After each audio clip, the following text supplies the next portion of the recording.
Welcome back, I don't know why I'm doing that. Welcome back, everyone. My name's Shot. We're checking out Sunflower Pie. Now, this is a visual novel on Steam. We haven't done a Steam game for a minute. Yeah, and I don't really do visual novels that much, but this looks so weird and creepy and insane. And I from the images, it just doesn't make sense to me, so I wanted to check it out. And all the reviews were positive. It's supposed to be a prequel game to some other game, and I didn't really look at what the other game was. I actually didn't look at it at all, so I don't know what it is.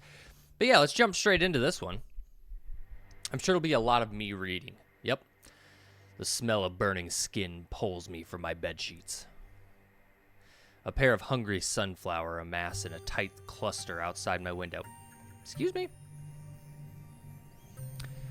They stare at me with wide, unblinking eyes. Oliver, breakfast is ready, Mom says. It's not polite to keep the cook waiting. If it was up to me, I'd sleep forever. But in this house, your dreams end as soon as breakfast is ready. No exceptions. What's that mean? What does that mean, Oliver? Say something so I know you're still alive. They pulled the locks off my door ages ago, so I need to get up before Mom takes any serious action. It's not like she hasn't done it before either, standing cross-armed in the middle of the room while I scramble to find a pair of socks or pants or underwear. Shame is an excellent motivational tool, after all. Funny enough, I found out the best way to avoid these situations altogether was just to sleep in jeans and a t-shirt. Sure, it's uncomfortable, but at least this way I can leave the room whenever I want. And as long as I look presentable, that's more than enough for them. I just gotta not mess this up. What is going on? I am so lost. Sliding on a pair of flip-flops, I make my way into the kitchen. The stench here is overpowering, but at least it's familiar. Oh my God. She has a sunflower for a head. What is happening? Mom waits for me with a tray of something in her left hand. Good morning, sunshine. Happy Sunday. Make sure to finish this before Judith picks you up for church, okay? She aggressively slides the tray across the table. The head of a massive sunflower stares at me from a cradle of flaky pie crust. When you say stare, do you mean like there's an eye in it, or just like the center of the sunflower? Eat your breakfast, Oliver. Please don't make me. I'm not making you do anything. I'm encouraging you to start the day off right. For a grown man living in the civilized world, breakfast should be a non-negotiable part of every morning, obviously. How can you expect to survive out there if you can't even do something this simple? She's right. If I can't even feed myself consistently, there really isn't much hope for me, is there? As I grab my fork, the unblinking eye of the sunflower starts to twitch a little. Okay, so, again, I come back to my question. Is there an eye on this sunflower, or is it just the center of the sunflower? I need to know. Every petal begins slowly folding towards its center. There's only one way out of this, isn't there? I fold my tongue into the back of my throat and get... Oh, I like that. I was in the middle of reading and it cut off, like it actually interrupted. That was cool. I like that. Oh, thank the Lord. Ooh, that must be Judith then. Can't keep my future daughter-in-law waiting, can I? Wasting not a second of her time, Mom scuttles out of the kitchen. I grab a spatula from the cupboard and rush her sunflower pie to the garbage disposal. There's a bit of a struggle at first, but eventually I manage to press all of it down into the void. Thin yellow ribbons start to stretch out of the hole as I flick on the switch next to the sink. Okay, it makes me think that it's like alive. The vortex of blades make a quick work of my breakfast. Turning on the sink to help drown out the noise and wash the spatula, I sprinkle a few crumbs and twitching petals back onto the aluminum pie tin. Not the most convincing display of a well-eaten breakfast, but it's better than nothing. I wait a believable amount of time before entering the living room. Instead of Judith, though, what the shit is that? What is that? It's like a cornucopia of shadow, and someone just drew an eye in there. What's with the happy music? Instead of Judith, though, Miss Lawrence is the one waiting for me on the couch. Ah, there's my star pupil, Miss L. So, Miss Lawrence? I know I haven't been around much this week, but I hope you and Violet have been enjoying your last few days as seniors. He must be, considering how much time they've been spending together. Sure hope a certain someone's niece doesn't end up getting pregnant. What the shit? Autism and epilepsy would be quite the combo, wouldn't it? What? Oh! What? Does someone have autism and someone have epilepsy? Do I have autism? Oh, Dolly, what's the harm in letting these kids be kids? They're both 18. Hardly children anymore, don't you think? Well, they're not exactly adults either. Lighten up. Maybe go out on the patio and mow a bit of the grass. Miss Lawrence takes a stray $20 bill off the table and hands my mother a bag of grass clippings. Mom rolls her eyes and stuffs the plastic baggie behind the folds of her blouse. What? Whatever you say, Louise. Sunday is the day of rest, right? Miss Lawrence is here to take you to church, Oliver. Apparently the Helvig family is having car troubles. With all three of their Corvettes and Judith's minivan. Horrible luck, really. If you're out here, then I assume that means you finished your breakfast. Yes, Mother. Good. Go put on something more respectable before you leave. You're going to a place of worship, not another one of you and Ashton's shitty punk shows. Run along now, Oliver. I am just so lost. Oh, and one more thing. Say goodbye to your father before you go. You spent a lot of time in the backyard yesterday. He needs to check you for ticks. Yes, ma'am. Oh, God. Hi, Dad.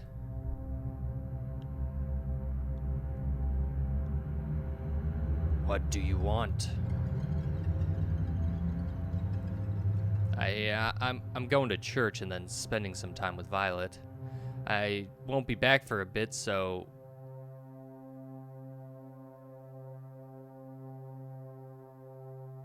Come closer. I do as I'm told and I move closer to him on the bed. I see the candle lighter next to us on the dresser and begin holding my breath. You're clean. Have fun with your girlfriend. Thank you, Dad. I'll be home later. Be safe. That was horrible. Dad folds himself in. Dad folds into himself and goes back to sleep. I eye the candle lighter next to him one more time and take a deep breath.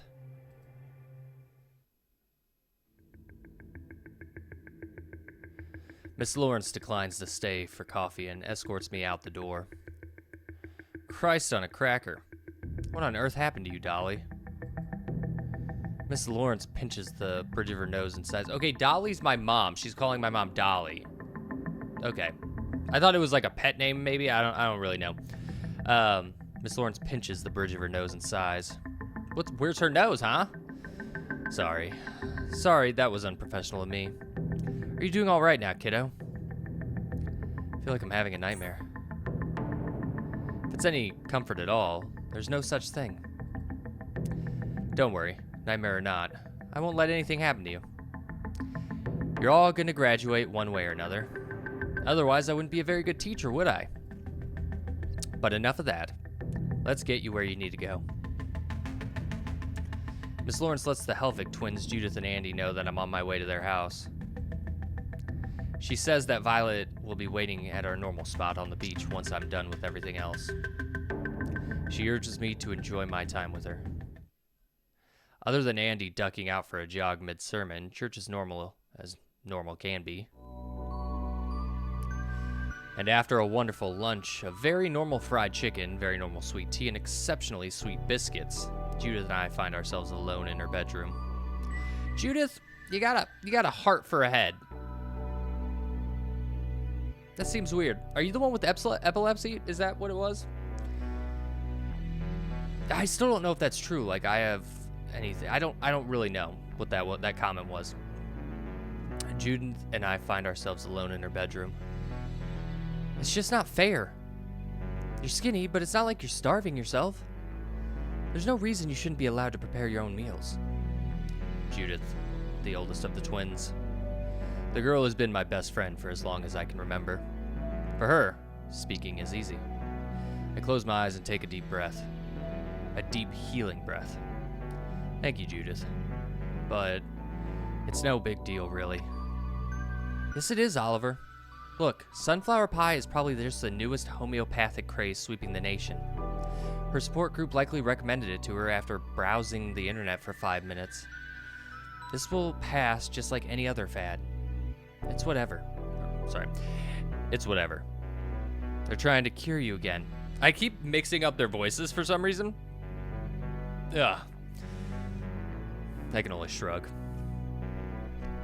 Judith's hands curl into petite, shaky fists. She's delusional.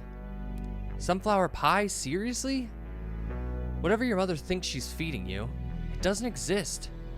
And even if it did, it shouldn't matter. You don't need a cure. You never needed a cure.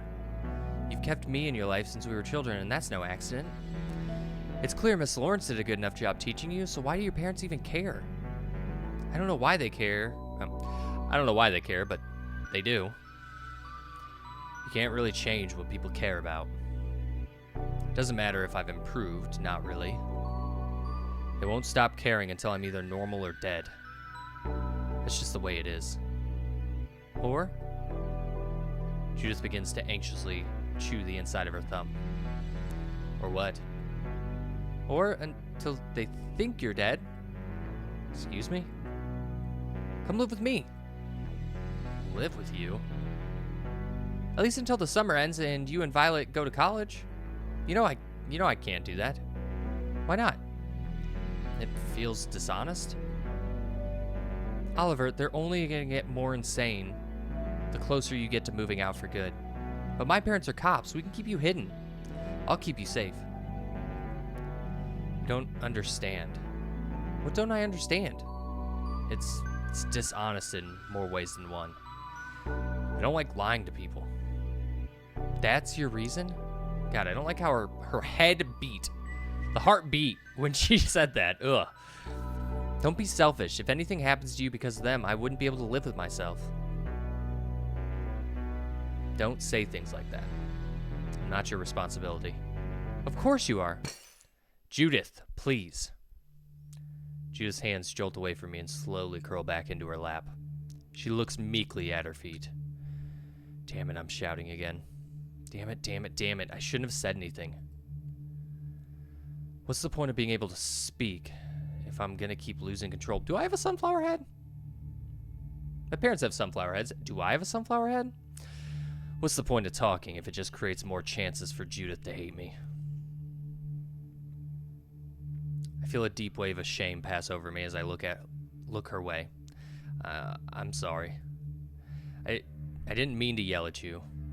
No, it's fine. I was yelling too, I guess.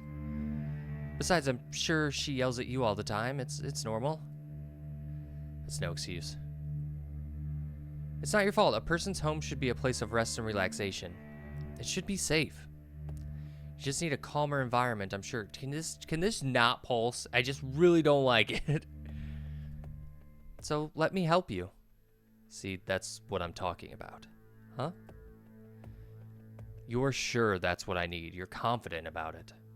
Everybody always has these conflicting opinions about what I need. My parents, Miss Lawrence, you. Everybody's confident they know what's best for me. And maybe they really do. Maybe I really am that stupid, but I don't think there's a way to make all three of you happy. Not without becoming something else entirely. I don't think it's possible to give everybody what they want. I feel Judith scoot closer to me on the bed. This isn't the first time she's hugged me on a Sunday afternoon, but it is the first time it hasn't made me feel any better. No matter what you become, you'll always be my best friend. You give me so much just by being that, Oliver. Isn't it obvious? She really is a wonderful person. Truly, I'm lucky to have someone like Judith in my life. But it doesn't matter if she's wonderful. It doesn't matter if her intentions are good. Because right now, her hug is just another gift. A meticulously planned gift to make me better. It's all sunflower pie. All of it. And I need to start preparing my own meals. Otherwise, I'm just another tick. I need to go. Already? Yeah, I'm sorry. But there's someone I need to talk to. Someone I need to talk with for a bit. You mean Violet, don't you? She's waiting for you, isn't she? You're gonna live with her instead, aren't you? No, it's not like that. You don't need to lie to make me feel better. She's your girlfriend, after all. It makes sense. You know I'm not lying. It's just... I get up from the bed and make my way towards the door. She's the only one of us that doesn't know what's best for me. I think I need a little bit of that right now, don't you? I see. What the hell's going on? My offer still stands. Sorry, that was not her voice. It doesn't matter where we really are, or what this really is. My offer still stands. Please, if you ever feel like moving out, just remember, you'll always be safe here. I'll do whatever I can to make this place your home. I promise. Oh, that's like my dad's, font. Do I click? No, I don't click. It just fades out on its own.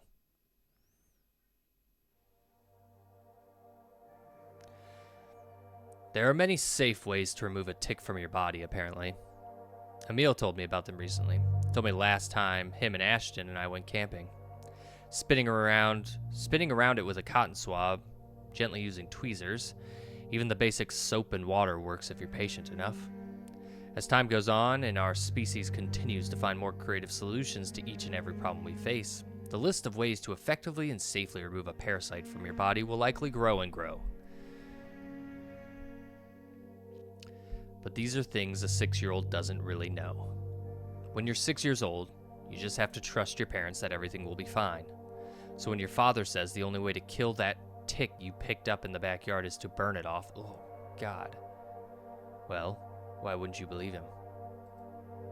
You don't think about how needlessly large the flame from the candle lighter is. So the dad is just using it as an excuse to burn his kid. Jesus. You don't think about simply heating up a needle instead. You don't think about how the dirt feels against your cheek as he presses you into it. You don't question these things. You just do as you're told. You stare up at the sunflowers your mother just planted, their hungry eyes glaring at your warmth and blood like the rising Florida sun. But thankfully, you don't stay 6 years old forever. Thankfully, you change. You learn. It's unavoidable. Nobody knows better than Violet, the girl who had to grow up faster than any of us. Nobody is better at helping you think of a creative solution to your problems. It's one of the many reasons why I love her. It's why... What the hell am I looking at here? No. God damn it, no. Violet turns towards my voice. She crawls towards me in the sand, a second pair of limbs twisting around her neck. So she's not normally a sunflower, and the sunflower's wrapping around her? Her voice is smothered by thick roots and stale blood. Oliver, please, run. She collapses into the sand as countless sunflowers shoot happily out of her spine. Oh my God, what the hell is happening? Her body stops moving, but only for a second. Hungry, the newborns turn their budding heads not towards the sun, but to me. Violet's limbs start moving again. I feel my face begin to swell with tears.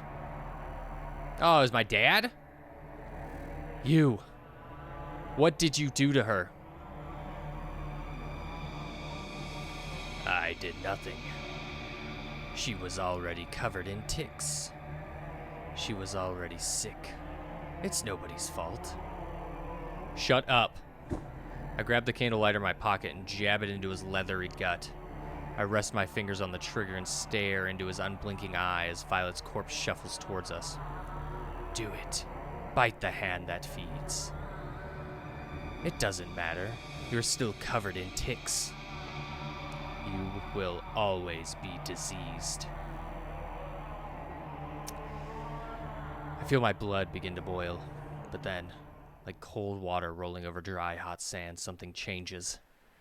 I begin to feel myself age. I feel clean? I pull the candle lighter out of his gut and look at Violet. The wet tears in my eyes begin to clear the heat from my vision. Whatever. The word means nothing coming from you. Did he just murder her? He just murdered her, right? Face too swollen to talk anymore, I turn away from him for good and begin running back to Judith's house. Her parents are police officers. Judith! I frantically search around the living room. A heavy thumping comes from upstairs. My mother stands in the middle of the bedroom with a hungry tin of sunflower pie. Behind her bookcase, I can see Judith hiding with a rather large butcher's knife. You didn't finish your breakfast. Why am I not surprised? I bet it tastes like sweaty dumpster fudge anyways, you hack. Judith makes her presence known. Even so, Mom continues walking towards me, her petals reaching outward with every step. Stupid girl, I was gonna let you marry him. But now I think he needs a little more time at home, don't you? You don't get to decide that. Before I can say anything, Judith leaps out from behind the bookcase and drives a knife into my mother's back. Jesus. Even so, Mom doesn't seem fazed. This isn't good. Damn it. Damn it. I rush over and try to help Judith, but before I can, both her and the knife are flung away with astounding force. Judith hits the bed frame and tumbles onto the mattress. I instinctively rush over to the bed and try to move Judith on her side. She shakes my hand off her body and begins looking around the room.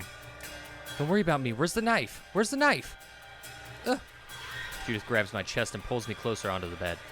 Shit, shit, shit. You're completely incompetent, Oliver. Can't you see that friends like her will always feed from you until they're full? Shut up. You lay a finger on him and you're fucking pig food. My, what a foul mouth. And from such a sweet-looking girl. How curious, sweet. Really? This thing? You're all a bunch of nightmares. That's what all this is.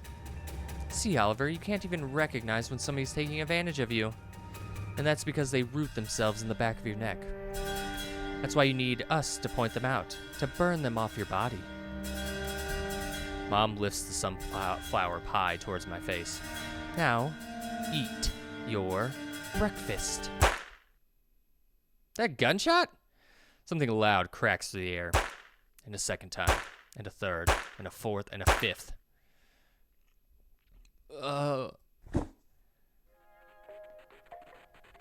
What's the music? Just happy music plays when Miss Lawrence walks in. Miss Lawrence stands in the doorway, smoke billowing from the tip of a revolver. There are tears in her eyes. Good Lord, Dolly. What happened to you? Mom grabs her chest and falls into the space between Judith and Andy's bed. As she does. Yeah, we haven't even met Andy. He went running during church. That's all I know about him. Or her. Oh, sorry. As she does, Judith leaps up and moves over to the sunflower pie. It squeals in agony as she repeatedly crushes it under heels. Enough. Both of you. Get away from her now. The two of you aren't nearly lucid enough. That will only slow her down at best. Judith rolls her eyes and leaps over the bed frame. She finds her knife stuck in the wall and pulls it out with a flick of her wrist. Miss Lawrence wipes her sleeve on her face and shakes her head. Already, Mom is beginning to claw at the side of the bed and pull herself up. Miss Lawrence looks at me with conviction and places the revolver in my hand. Don't worry about Violet. None of this is as bad as you think. Is this all just a dream or some shit? Or, like, what is happening? Yeah, there's, like, so much I, like, want to talk about. I'll wait till the end to, like, see what happens at the end. Because it might just tell us stuff. Oliver, I need you to shoot yourself. Excuse me? Remember, everything you experience tonight as you do, hold on to it, learn from it, and I swear no harm will come to you. Are you insane? Oliver, do not do something like that. We need to kill this lady now. Judith and I will find a different way to get out of here. This is your lesson. You need to act while these feelings are still fresh. You cannot be serious. You're dealing with matters far beyond the scope of basic human understanding, Miss Helvig. Trust me, this is the only way for any good to come of this. Oliver, don't listen to her. This is real. If you shoot yourself, you're going to die. Stop distracting him. The gun feels heavy in my hand. Suicide or murder, those are my options? That's what I've been given? Those are my gifts? Sorry, they weren't actually questions. I just made them questions. Mom kneels on the ground next to the smashed remains of sunflower pie. Shoot yourself. Shoot Dolly. Whoa, whoa, whoa, whoa, whoa. Oh, I tried to click on that. Oh, do I not get an option? I guess since it's a prequel, maybe the other game, like, you kind of just have to do this. I don't know. I might try to play through it at the end and click on another option. So is that shoot yourself, do nothing? Was that one? And then do what you want? I guess do what I want. I can't make everyone around me happy as much as I want to. I can't prevent myself from changing either, it seems. And sometimes, as much as it sucks, there really is only one good solution to a problem. Maybe this is it. At least this way, if I change, there's a chance I'll change into something I can live with. I place the gun on the bed and kneel next to my mother. Hey. She's crying, obviously. I'm sorry. I know you probably worked hard on that. My mom looks up from the floor. You're a picky eater, Oliver. I shouldn't be surprised. You always have been ever since you were a kid. I know. But I'm not a kid anymore. I just wanted you to try something new. I know. Listen, Mom. I don't think I can live with you and Dad anymore. I know it's going to be new and scary. But I'm 18 now. I think I'm ready. And I need you to be ready too. What I have is almost certainly genetic. Which means, as much as she doesn't want to admit it, Mom probably has just as hard a time dealing with change as I do. She's always been terrified of things she isn't prepared for, at least to some degree. Even so, every child should strive to be a better version of their parents. So I owe this to her. I owe this to myself. She isn't saying anything. Am I really doing the right thing here? I move closer to her on the floor and put my hand on her shoulder. Do you understand what I'm trying to say? Oh, shit. Wow, that's so bright compared to, like, just the black and white screen. Okay, so, it's like a typical anime visual novel. No, not typical, but it is an anime visual novel. Okay, and that was just a creepy version of it? I don't really know what was going on. Perfectly. That was very well spoken. Wait, hold on. So then what was going on? Was I in a nightmare? I don't know what was going on. Maybe it'll tell me. Good job, son. Don't try to help me anymore. I need a couple of months alone, maybe even a couple of years. So don't come looking for me. Do you understand what I'm trying to say? She nods. I grab a chunk of sunflower pie off the floor. Okay, so the sunflower pie is still there. It rests in my hand, limp and lifeless. Mom and I work together to pick it all off the floor and put it in Judith's wastebasket. Once we're done, I help her off the floor as well. Okay, then, I'm going now. I'm sorry it has to be this way. She nods, unable to make eye contact with me anymore. I begin making my way to the door. Your hair. You used to have such beautiful curly hair. I was so happy when I saw that you ended up with getting it for me. So why'd you get rid of it? Why? Why did I straighten my hair? It's hard to remember exact reason, but that's okay. It doesn't really matter. I move in and give my mom a gentle hug. Because I wanted to. It still curls on its own every now and then, though. Don't worry. It's always going to be there. She hugs me back. That's fine then, I guess. Good. Bye, Mom. Yeah, goodbye, son. Stay safe. There's no way for me to know how much of that was real. I don't think any of it was real. I think that you had like an episode going on, right?